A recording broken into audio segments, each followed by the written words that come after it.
ஓம் சாந்தி. முரளி தேதி 16/6/2026 பாப்தாதா மதுபன். பாபா இந்த முரளியில் நம்மை நிறைய நல்ல டைட்டில்ஸ் கொடுத்து அழைக்கிறார். அதாவது நீங்கள் தான் உண்மையிலும் உண்மையான ராஜயோகி, ராஜரிஷி. அதனால் ஆடம்பரமான ஆசைகள், நல்ல பதார்த்தம் சாப்பிட்ணுன்ற எண்ணம், ரொம்ப காஸ்ட்லியான ட்ரெஸ் போடணுன்ற எண்ணமெல்லாம் வரக்கூடாது. ஏன்னா சங்கம் யுகத்தில் நீங்கள் வனவாசத்தில் இருக்கிறீங்க. அதனால் சிவபாபா நினைவில் யோகம் செய்யக்கூடிய ராஜயோகிகள் நீங்கள் என்று அந்த ராஜயோகி ராஜரிஷியினுடைய உண்மையான அர்த்தத்தை நமக்கு புரிய வச்சு லைஃப்பில் எப்படி கொண்டு வரணுன்றதையும் சொல்லிக் கொடுக்குறார். முரளி ஹெட்டிங்: இனிமையான குழந்தைகளே, நீங்கள் இப்போது உண்மையிலும் உண்மையான ராஜயோகிகள். நீங்கள் ராஜரிஷி என்றும் சொல்லப்படுகிறீர்கள். ராஜரிஷி என்றாலே தூய்மையானவர்கள். கேள்வி: குழந்தைகள், நீங்கள் மனிதர்களை மாயா என்ற ராவணனின் சேற்றிலிருந்து எப்போது வெளி கொண்டு வர முடியும்? குழந்தைகள், நீங்கள் மனிதர்களை மாயா என்ற ராவணனின் சேற்றிலிருந்து எப்போது வெளி கொண்டு வர முடியும்? பதில்: எப்போது நீங்கள் தாங்களே அந்த சேற்றிலிருந்து வெளிவந்து விடுகிறீர்களோ அப்போதுதான் மனிதர்களை வெளியேற்ற முடியும். சேற்றிலிருந்து வெளி வருவர்களின் அடையாளமாவது இச்சா மாத்திரம் அவித்யா. ஆசை என்றால் என்னவென்றே அறியாத நிலை. ஒரு தந்தையை தவிர வேறு யாருமே நினைவுக்கு வரக்கூடாது. நல்ல துணிமணிகளை அணிய வேண்டும், நல்ல பதார்த்தங்களை உண்ண வேண்டும், இது போன்ற பேராசை இருக்கக்கூடாது. நீங்கள் முழுமையாக வனவாசத்தில் இருக்கிறீர்கள். இந்த சரீரத்தையும் கூட மறந்தவராக என்னுடையது எதுவுமே இல்லை, நான் ஆத்மா, இது போன்ற ஆத்ம அபிமானி குழந்தைகள்தான் ராவணனின் சேற்றிலிருந்து மனிதர்களை வெளியில் கொண்டு வர முடியும். பாடல்: நீ அன்பு கடலாக இருக்கிறாய். ஓம் சாந்தி. சில சமயம் பாடல் இசைத்த போது குழந்தைகளிடம் பாடலின் அர்த்தம் கேட்கப்பட்டது. இப்போது சொல்லுங்கள், நீங்கள் எப்போதிலிருந்து வழியை மறந்துவிட்டிருக்கிறீர்கள்? சிலர் அங்கே இருக்கிறவங்கெல்லாம் சொல்கிறாங்க, பாபா எதிரில் இருக்கிறவங்க, துவாபர யுகத்திலிருந்து என சிலர் சொன்னார்கள், சத்யுகத்தில் இருந்து என சிலர் சொன்னார்கள். துவாபர யுகத்திலிருந்து என்று யார் சொன்னார்களோ அது தவறு. சத்யுகத்தில் இருந்தே வழியை மறந்துவிட்டனர். வழியை சொல்பவரோ இப்போது உங்களுக்கு கிடைத்துள்ளார். சத்யுகத்தில் வழி சொல்பவர் பற்றி அறியாது இருப்பார்கள். அங்கே யாருக்கும் தந்தையை பற்றிய தெரியவே தெரியாது. அவர்கள் மறந்துவிட்டார்கள் என்றாகிறது. மறப்பதும் கூட டிராமாவில் விதிக்கப்பட்டு உள்ளது. மீண்டும் இப்போது வழி சொல்பவர் வந்துவிட்டார். எனவே வழி சொல்றவர் வந்ததுனால எனவே பிரபு வழி சொல்லுங்கள் என்று சொல்கின்றார்கள் இல்லையா?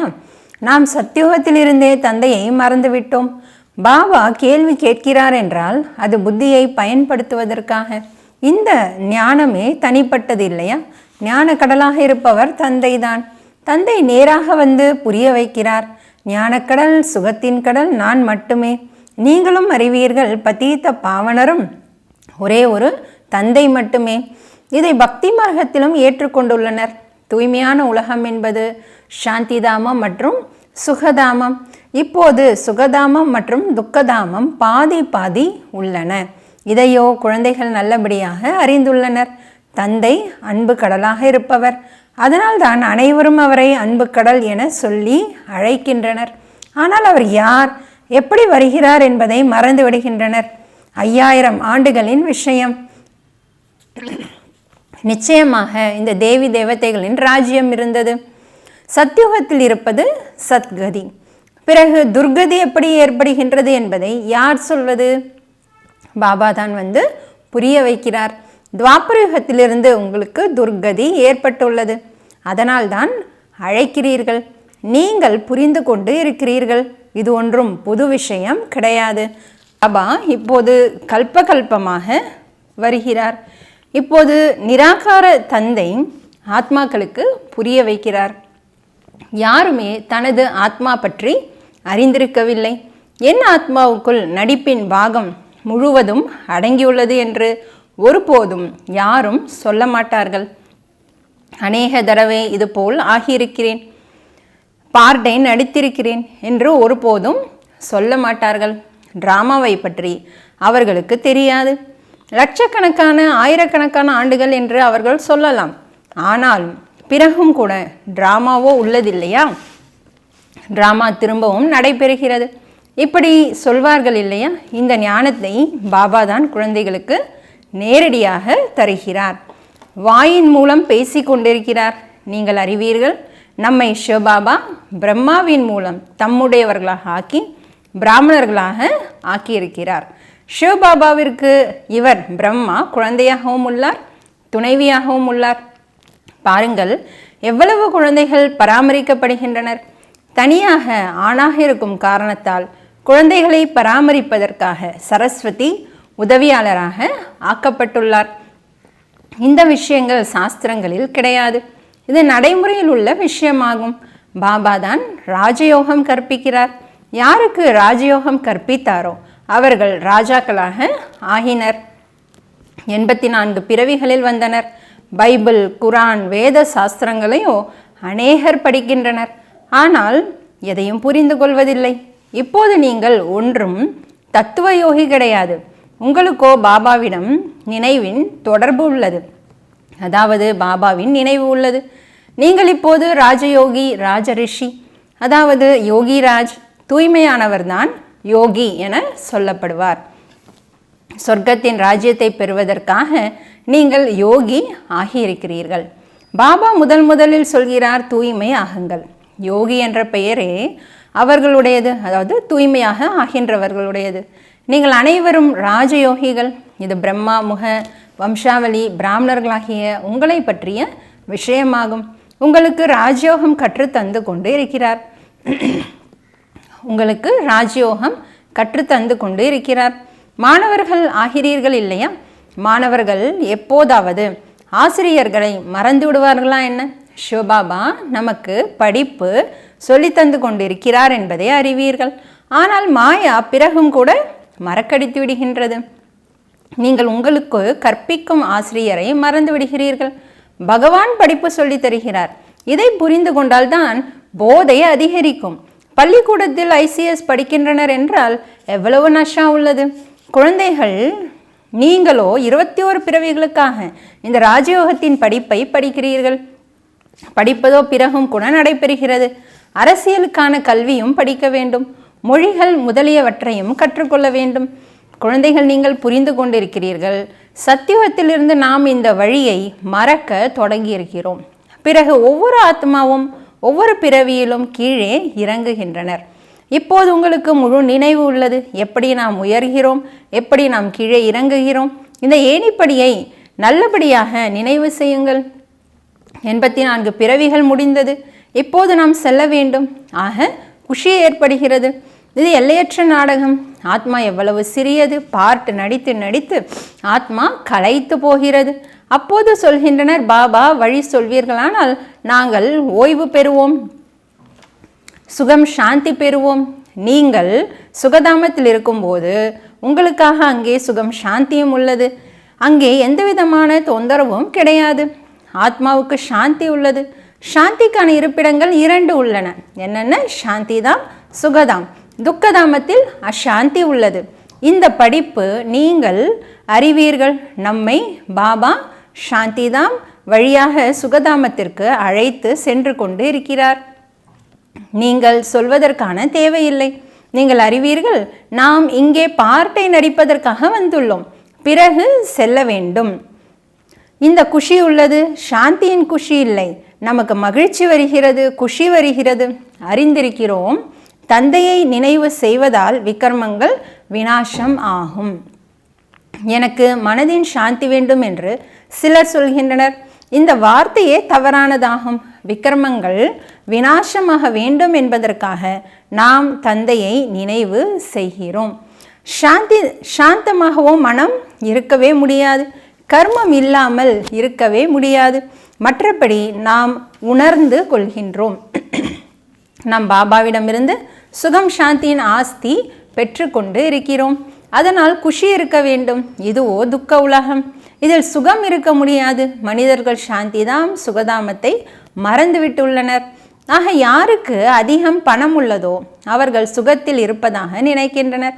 சந்நியாசிகள் வீடு வாசலை விட்டுவிட்டு காட்டுக்கு செல்கின்றனர். எந்த ஒரு தொந்தரவும் கிடையாது. ஆக சாந்தமாகவும் ஆகிவிடுகின்றனர். ஆனால் அது அல்ப காலத்திற்காக. ஆத்மாவின் சுயதர்மம் சாந்தியாக உள்ளது. அதில் நீங்கள் சாந்தியில் இருக்கிறீர்கள். இங்கோ உலக விவகாரத்தில், அதாவது கர்மத்தில் வந்துதான் ஆக வேண்டும். பார்ட் நடித்தே ஆக வேண்டும். இங்கு வருவதே கர்மம் செய்வதற்காக தான். கர்மத்திலோ ஆத்மா அவசியம் வந்தே ஆக வேண்டும். குழந்தைகள், நீங்கள் புரிந்து கொண்டு இருக்கிறீர்கள். இந்த புரிதலை எல்லையற்ற தந்தை தந்து கொண்டு இருக்கிறார். நிராகார் பகவான் வாக்கு இப்போது நீங்கள் அறிவீர்கள். நாம் ஆத்மா, நம்முடைய தந்தை பரமாத்மா. பரம ஆத்மா என்றால் பரமாத்மா. அவரை இந்த ஆத்மா அழைக்கின்றது. அந்த தந்தை தான் இந்த அனைவருக்கும் சத்கதி அளிப்பவர். இப்போது தந்தை சொல்கிறார், குழந்தைகளே, ஆத்ம அபிமானி ஆகுங்கள். இதில் தான் முயற்சி இருக்க வேண்டும். அரைகல்பமாக படிந்துள்ள கரையானது இந்த நினைவினால் தான் நீங்கும். நீங்கள் உண்மையான தங்கமாக ஆக வேண்டும். எப்படி உண்மையான தங்கத்தில் உலோகம் சேர்த்து பிறகு நகை செய்கின்றனர். நீங்கள் அசலில் உண்மையான தங்கமாக இருந்தீர்கள். பிறகு உங்கள் மீது கரைப்படுகின்றது. இப்போது உங்கள் புத்தியில் உள்ளது. நாம் பார்ட் நடித்துள்ளோம். இப்போது நாம் தந்தை வீட்டுக்கு செல்கிறோம். எப்படி வெளிநாட்டிலிருந்து தந்தை வீட்டுக்கு திரும்புகின்றார் என்றால் குஷி இருக்கிறது. உங்களுக்கும் குஷி உள்ளது. நீங்கள் அறிவீர்கள், பாபா நமக்காக சொர்க்கத்தை கொண்டு வந்துள்ளார். எல்லையற்ற தந்தையின் பரிசு எல்லையற்ற ராஜ்யம், அதாவது சத்கதி. சந்நியாசிகளுக்கு முக்தியின் பரிசு கிடைக்கும். யாராவது இறந்து போனாலும் சொர்க்கவாசி ஆகிவிட்டதாக சொல்கின்றனர். சந்நியாசிகள் சொல்வார்கள், ஜோதியோடு ஜோதியாகிவிட்டார். இதில் அனைவரும் கலந்து விடுவார்கள். அதுவோ வசிப்பதற்கான இடம். அங்கே ஆத்மாக்கள் நாம் வசிக்கிறோம். மற்றபடி ஜோதி அல்லது நெருப்பு எதுவும் கிடையாது. அதில் அனைவரும் கலந்து விடுவதற்கு. பிரம்ம மகா தத்துவத்தில் ஆத்மாக்கள் உள்ளன. தந்தையும் அங்கேதான் இருக்கிறார். அவரும் கூட புள்ளி, அதாவது பிந்தியின் சாட்சாத்காரம் யாருக்காவது கிடைக்குமானால் அவர்களால் புரிந்து கொள்ளவே முடியாது. குழந்தைகள் அநேகர் சொல்கின்றனர், பாபா நினைவு செய்வதில் கஷ்டமாக உள்ளது. பிந்தி ரூபத்தை எப்படி நினைவு செய்வது? அரை கல்பமாகவோ பெரிய லிங்க ரூபத்தை நினைவு செய்தீர்கள். அதையும் பாபா புரிய வைக்கிறார். பிந்திக்கோ பூஜை நடக்க முடியாது. இவருக்கு கோவில் எப்படி கட்டுவீர்கள்? பிந்தியையோ பார்க்க முடியாது. அதனால் சிவலிங்கத்தை மிகவும் பெரியதாக உருவாக்குகின்றனர். மற்றபடி ஆத்மாக்களின் சாலி கிராமங்களையோ மிகவும் சிறிதாக உருவாக்குகின்றனர். முட்டை வடிவத்தில் உருவாக்குகின்றனர். பரமாத்மா ஒரு புள்ளியை போல உள்ளார் என்று முதலிலேயே ஏன் சொல்லவில்லை என கேட்பார்கள். பாபா சொல்கிறார், அந்த சமயத்தில் இதை சொல்வதற்கான பார்ட்டே இல்லை. அட, நீங்கள் ஐசிஎஸ்ஐ ஆரம்பத்திலிருந்தே ஏன் படிக்கவில்லை? படிப்பிற்கும் கூட விதிமுறை உள்ளதில்லையா? யாரேனும் இதுபோல் கேட்டால் நீங்கள் சொல்ல முடியும், நல்லது, பாபாவிடம் கேட்கிறோம், அல்லது எங்களை விட பெரிய ஆசிரியர் இருக்கிறார், அவருக்கு எழுதி கேட்கிறோம். பாபா சொல்ல வேண்டுமானால் சொல்வார், அல்லது இன்னும் போனால் புரிந்து கொள்வீர்கள் என சொல்வார். ஸோ இதெல்லாம் பாபா தெரியலன்னா இப்படி நாம் சொல்லி யுக்தியாக புரிய வைங்கன்றார். ஒரே நேரத்திலேயே சொல்ல மாட்டார். இவை அனைத்தும் புதிய விஷயங்கள். உங்கள் வேத சாஸ்திரங்களில் என்ன உள்ளதோ அந்த சாரத்தை பாபா மறந்து புரிய வைக்கிறார். இதுவும் பக்தி மார்க்கத்தில் விதிக்கப்பட்டுள்ளது. பிறகும் கூட நீங்கள் படிக்கத்தான் வேண்டும். இந்த பக்தியின் பார்ட்டை நடிக்கத்தான் வேண்டியது இருக்கும். தூய்மையை இழப்பதற்கான பார்ட்டையும் நடிக்க வேண்டும். பக்தி என்ற சேற்றில் சிக்கி கொண்டுள்ளனர் என சொல்கின்றனர். வெளியிலிருந்தோ பார்க்க அழகாகவே தோன்றுகிறது. எப்படி காணல் நீரின் உதாரணம் சொல்கின்றனர். பக்தியின் கவர்ச்சியும் அதிகம். பாபா சொல்கிறார், இது காணல் நீராகும். காணல் நீருக்கு சமமான இந்த சேற்றில் சிக்கி விடுகின்றனர். பிறகு அதிலிருந்து விடுபடுவதே கஷ்டமாகி விடுகின்றது. முற்றிலும் சிக்கிக்கொள்கின்றனர். மற்றவர்களை வெளிக்கொண்டு வருவதற்காக செல்கின்றனர். ஆனால் தாங்களே சிக்கிக்கொள்கின்றனர். இதுபோல அநேகர் சிக்கிக்கொள்கின்றனர். ஆச்சரியப்படும்படியாக கேட்கின்றனர், சொல்கின்றனர், மற்றவர்களை விடுவிக்கின்றனர். போக போக பிறகு தாங்களே அந்த மாயை சேற்றில் சிக்கிக்கொள்கின்றனர். எவ்வளவு நல்ல நல்ல முதல் தரமானவர்கள் இருந்தனர். பிறகு அவர்களை வெளியில் கொண்டு வருவது மிகவும் கஷ்டமாகி விடுகிறது. பாபாவை மறந்து விடுகின்றனர். ஆக சேற்றிலிருந்து விடுவிப்பது எவ்வளவு கடினமாகி விடுகிறது. எவ்வளவுதான் புரிய வைத்தாலும் புத்தியில் பதிவதில்லை. இப்போது நீங்கள் புரிந்து கொள்ள முடியும். நம் மாயா என்ற ராவணனின் சேற்றிலிருந்து எவ்வளவு விடுபட்டிருக்கிறோம். எவ்வளவுக்கு எவ்வளவு விடுபட்டு கொண்டே செல்கிறோமோ அவ்வளவுக்கு அவ்வளவு குஷி இருக்கும். யார் தாங்கள் வெளியேறி இருப்பார்களோ அவர்களிடம் மற்றவர்களை வெளிக்கொண்டு வருவதற்கான சக்தி இருக்கும். பானம் எய்தக்கூடியவர்கள் சிலர் சிறந்தவர்களாக இருக்கலாம், சிலர் பலவீனமாக இருக்கலாம். மலை ஜாதியினர் மற்றும் அர்ஜுனனின் உதாரணம் கூட காட்டப்பட்டிருக்கு. உதாரணம் உள்ளதில்லையா? அர்ஜுனன் கூடவே இருப்பவனாக இருந்தான். அர்ஜுனன் ஒருவன் அல்ல. யார் பாபாவுடையவர்களாக ஆகி பாபாவுடன் கூடவே இருக்கின்றனரோ அவர்கள் அர்ஜுனன் என சொல்லப்படுகின்றனர். கூடவே இருப்பவர் மற்றும் வெளியில் இருப்பவர்களுக்கு இடையில் பந்தயம் நடத்தப்படுகிறது.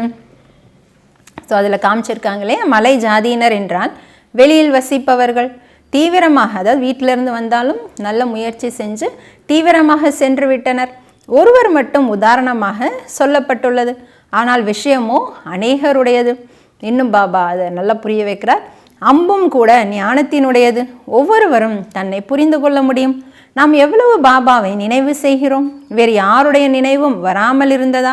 நல்ல பொருளை அணிந்து கொள்ள வேண்டும் அல்லது உண்ண வேண்டும் என்ற பேராசை இல்லாமல் இருக்கிறதா?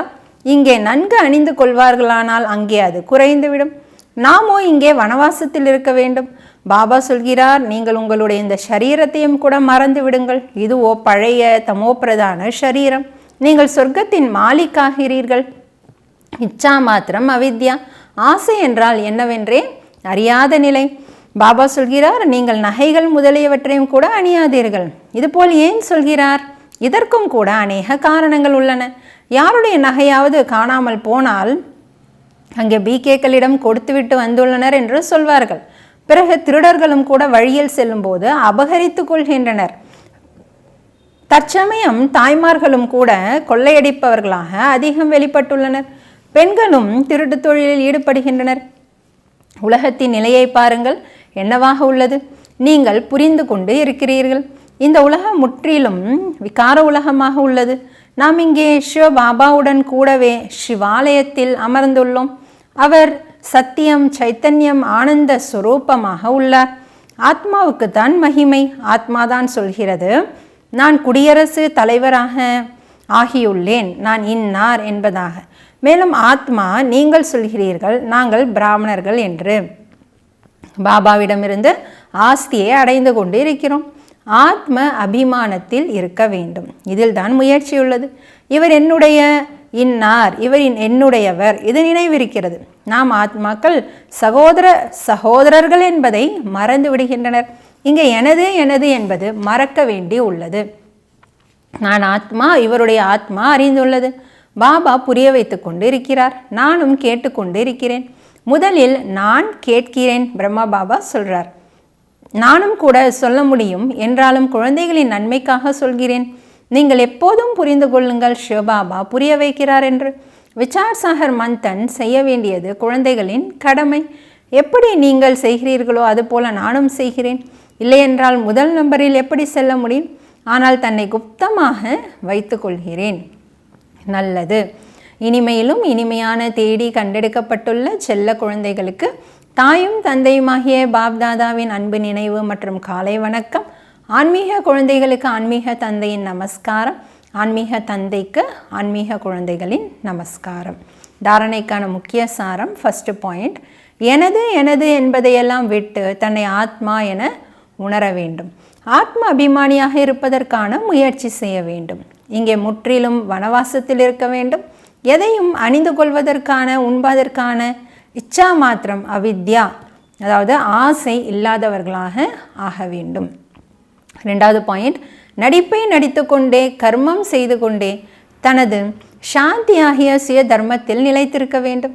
சாந்தி தாமம் மற்றும் சுகதாமத்தை நினைவு செய்ய வேண்டும். இந்த துக்கதாமத்தை மறந்துவிட வேண்டும். வரதானம், பெருமை மற்றும் இரக்கம் என்ற குணங்கள் மூலமாக உலக புது படைப்பின் காரியத்தை செய்யக்கூடிய உலக நன்மையாளர் ஆவீர்களாக. பெருமை மற்றும் இரக்கம் என்ற குணங்கள் மூலமாக உலக புது படைப்பின் காரியத்தை செய்யக்கூடிய உலக நன்மையாளர் ஆவீர்களாக. விஸ்வ கல்யாணக்காரி ஆக வேண்டுமென்றால் 2 முக்கிய தாரணைகள் அவசியம். ஒன்று ஈஸ்வரிய பெருமை, இரண்டாவது இரக்கம். இரண்டும் சேர்ந்தாற்போல் சமமானதாக இருந்தது என்றால் ஆன்மீக தன்மையின் நிலை அமைந்து விடுகிறது. எனவே எந்த ஒரு காரியத்தை செய்யும் பொழுதும், வாயால் வார்த்தைகள் வர்ணனை செய்யும் பொழுதும் இரக்கம் மற்றும் பெருமை இரண்டும் சமமான ரூபத்தில் உள்ளதா என்று செக் செய்யுங்கள். சக்திகளின் படங்களில் இந்த 2 குணங்களின் சமமான நிலையை காண்பிக்கிறார்கள். இவற்றுடைய ஆதாரத்தில்தான் நீங்கள் உலக புது படைப்பிற்கு கருவியாக ஆகக்கூடியவர்களாக இருப்பீர்கள். ஸ்லோகன்: தந்தை மீது இருக்கும் அன்பிற்காக வீண் சங்கல்பங்களை தியாகம் செய்து விடுங்கள். இதுதான் உண்மையான பலி, அதாவது தியாகமாகும். தந்தை மீது இருக்கும் அன்பிற்காக வீண் சங்கல்பங்களை தியாகம் செய்து விடுங்கள். இதுதான் உண்மையான பலி, அதாவது தியாகமாகும்.